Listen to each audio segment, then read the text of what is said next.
So we're coming off of a second place from Long Beach, which is typically one of the toughest races because it's very difficult to pass. Qualifying is kind of everything. We did have some attrition in that race that helped us, which that's all part of racing, right? It's not just how fast you are, and you need a little luck. And if other people don't have good luck, then that's all the better, right? So we'll take the advantage any way we can. When we do the West Coast swing, it's difficult because we don't get to go home to fix our car or to work on our car and stuff. So the guys have to do it between the last race and here, which is only 2 weeks in between.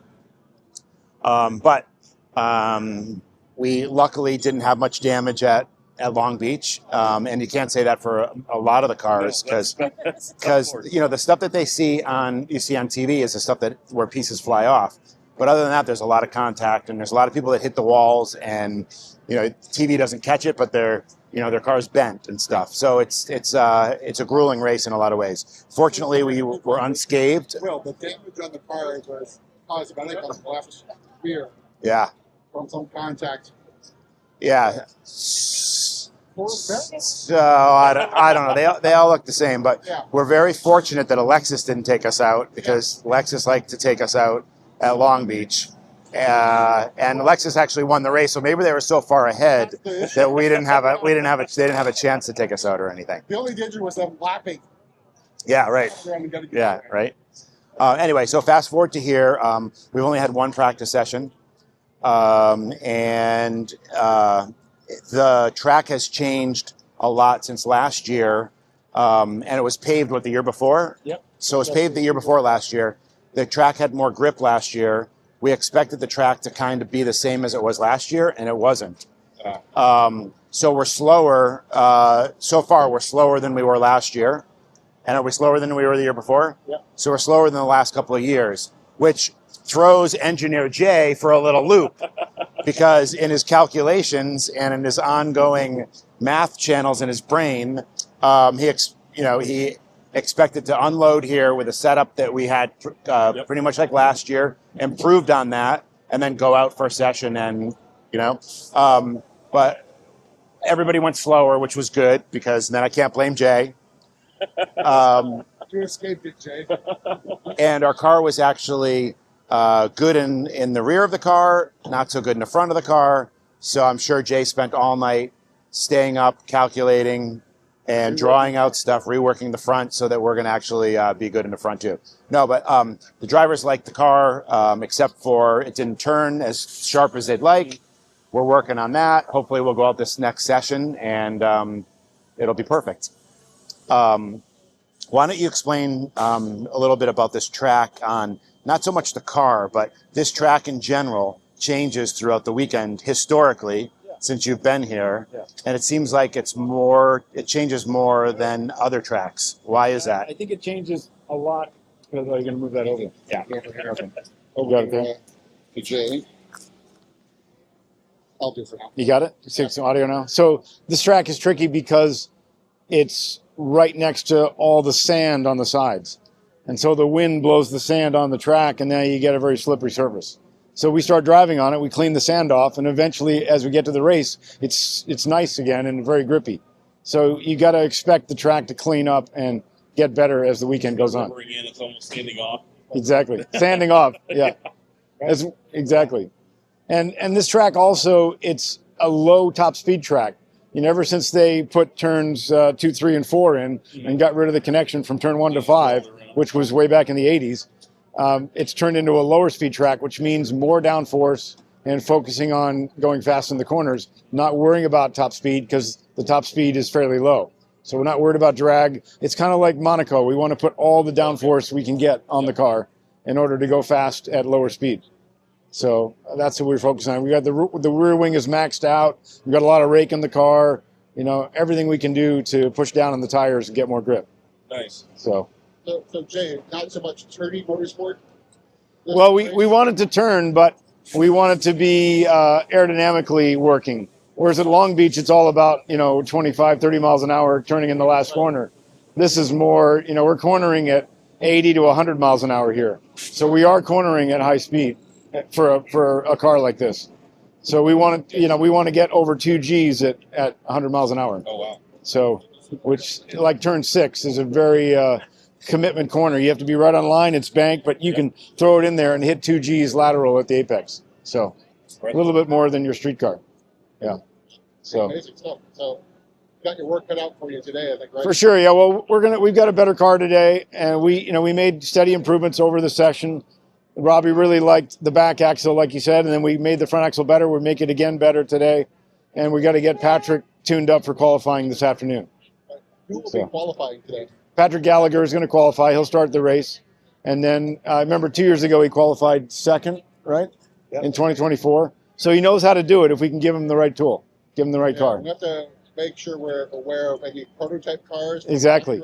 Yeah. Well, Patrick's friend, Mr. Taylor, he does know him. So I don't know if they're still friends. Do you know? That was 2 years ago. 2 years ago, yeah. Yeah. 2 years ago. Yeah, we were leading. Would have been a historic Yeah. win, Yeah. given the car number. Yeah. At the time. So, Take it back. Yeah, you got it? So for the thousands or millions of people that are going to be watching this, I think we read in our own press release that the last win here for the Turner team was Don and I in when the class was ST. Yeah.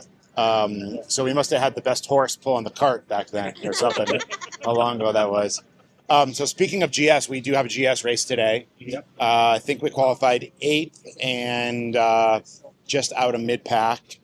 So that's obviously that's what I'm more focused on today than practice and qualifying in here. There's the interesting part of the GS whole field was that there was basically a second and a half between the fastest car and one of the slowest group of cars, which again, it's a lot because it's a short track, but it's not a lot in just the competitiveness of the field.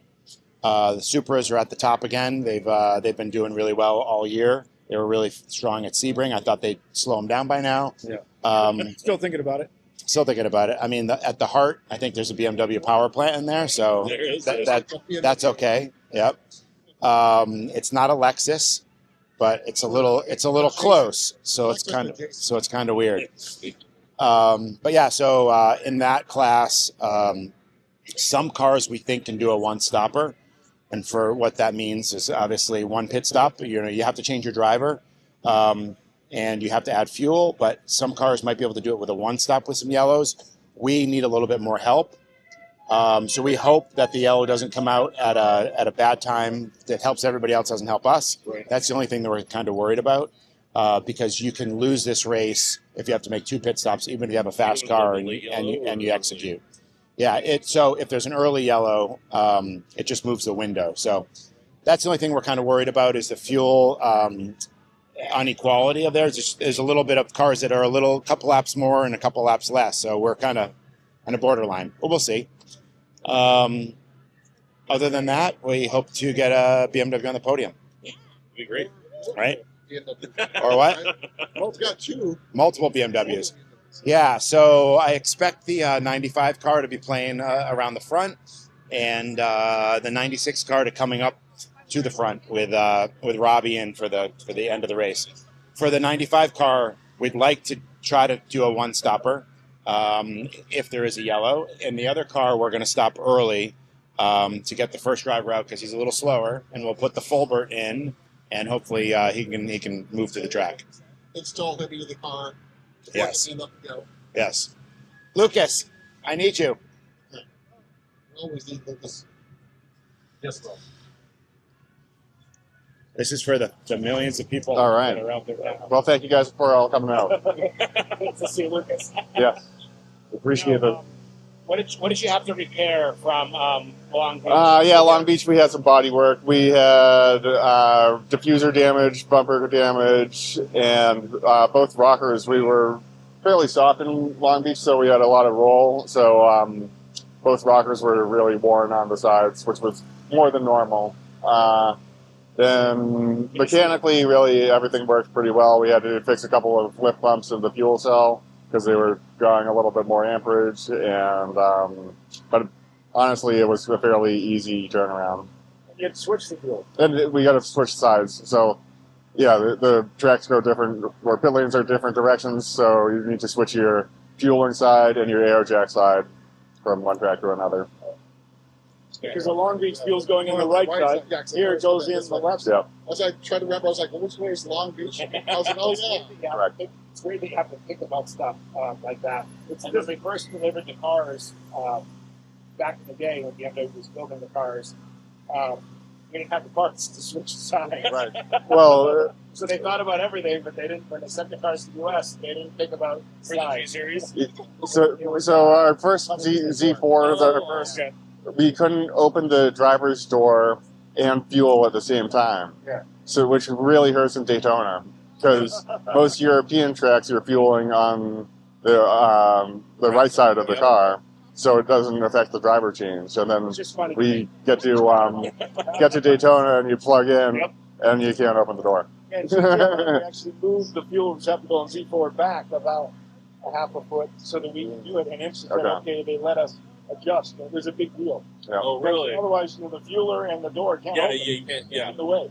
Right. So as it was, the fueler would fuel like this so the driver could do their thing. Yeah. I'll go back and look at old footage. It's crazy. It's funny. What we do is just wait for plugging in Yeah. till the driver door was open, and then so With the German brass there, when they looked at that car, you go, oh, damn. they say that a lot. Right. Yeah. It's this track and Daytona, Daytona. and Mid Ohio, where you've got left side fill. So Coda Yep. as well, but we haven't done Coda in a while. Right. Where else? Is that it? Any questions about this or the? Exactly. I haven't seen the hood off of this G3 before. Yeah, they're all right side. They're all right side fill. Yep. Everyone talks about the big grills, right? And how like crazy they've been. Did they actually design this for this application, or did you guys just use it?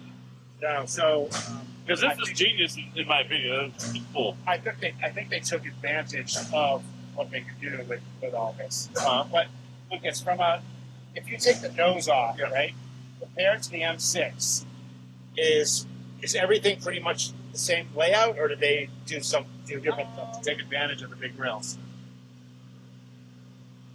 It's set up differently. I mean, just the way that the grills are set up and the way that the aero ducting is with the double ducts, it is different. But I guess the overall concept of it is the same.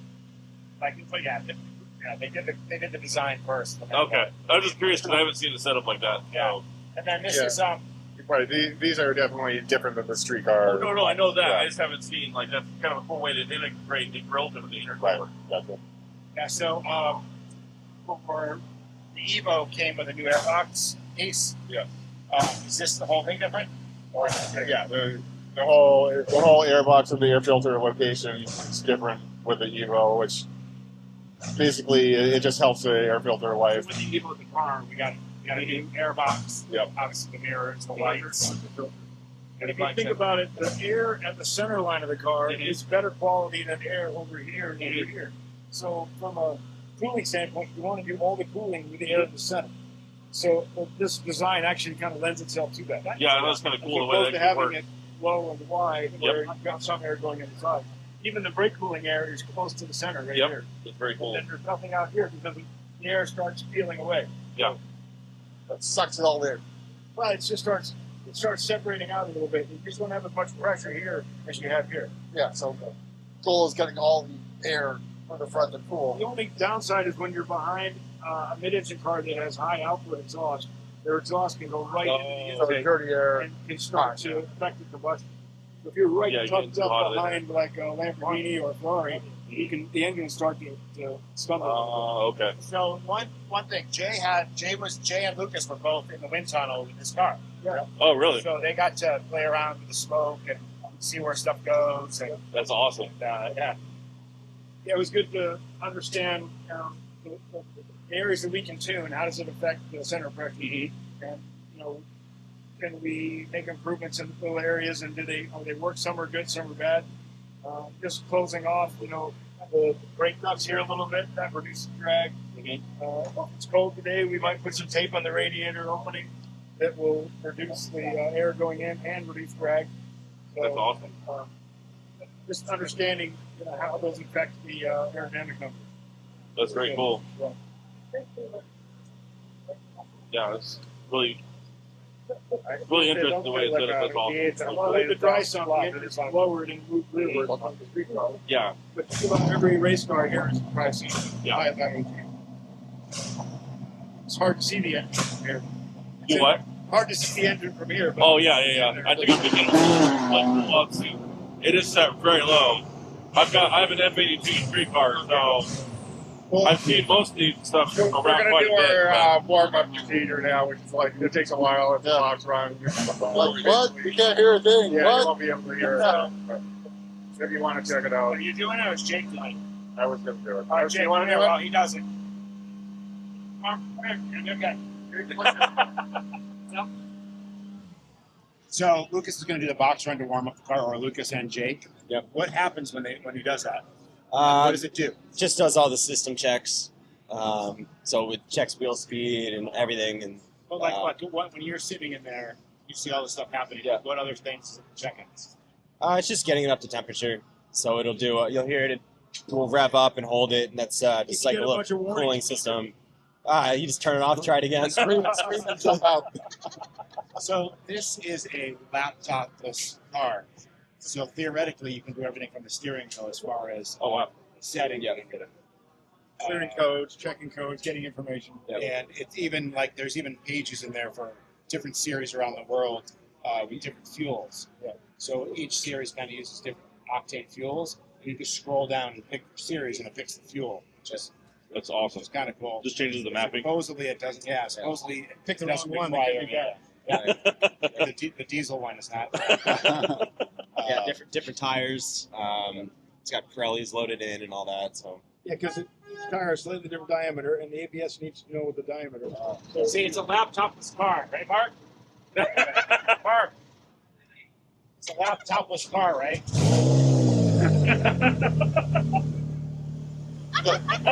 It's like this is a tablet. What are you talking about?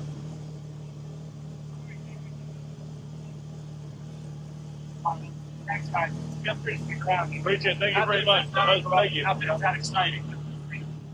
It's all exciting. Okay.